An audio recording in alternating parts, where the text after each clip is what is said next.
अजीजा से हम बहुत प्यार करीला, जीजा से हम दीदिया अगर छोड़ दी, धीरे थोड़ा सा धीरे, कि दीदिया अगर छोड़ दी, जीजा लोग का बहुत फायदा होता है इस चीज में, तो राख लेती हम बहुत प्यार करीला, जीजा से हम बहुत प्यार करीला, जीजा से हम दीदिया अगर छोड़ दी, दीदिया अगर छोड़ दी, तो रख ले हम बहुत प्यार करीला, जीजा से हम बहुत प्यार करीला, जीजा से हम।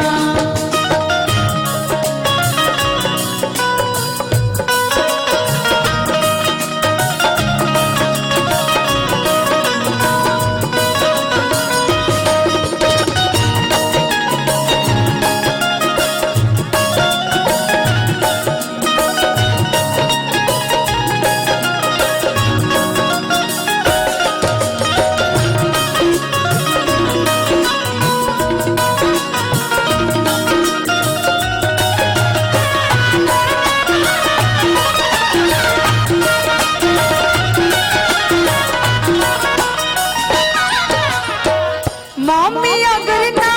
माने, मम्मी अगर ना माने, एक मिनट, लड़की बोल रही है, बड़ी बहन की छोटी बहन बोल रही है अपनी मम्मी से कि मम्मी हमारे ना मानी है, तले भाग बहुत प्यार करीला, जीजा से हम बहुत प्यार करीला, जीजा से हम बहुत प्यार करीला, जीजा से बहुत प्यार करीला, जीजा से हम बहुत प्यार करीला, जीजा से हम भी लोग का टाइम आंटी जी हो गया है निकलने का, क्योंकि हमको रक्सौल जाना है, रिसेप्शन है। मंत्री जी जो है ना, पूर्व मंत्री जी मनोज कुशवाहा, उनकी बेटी का,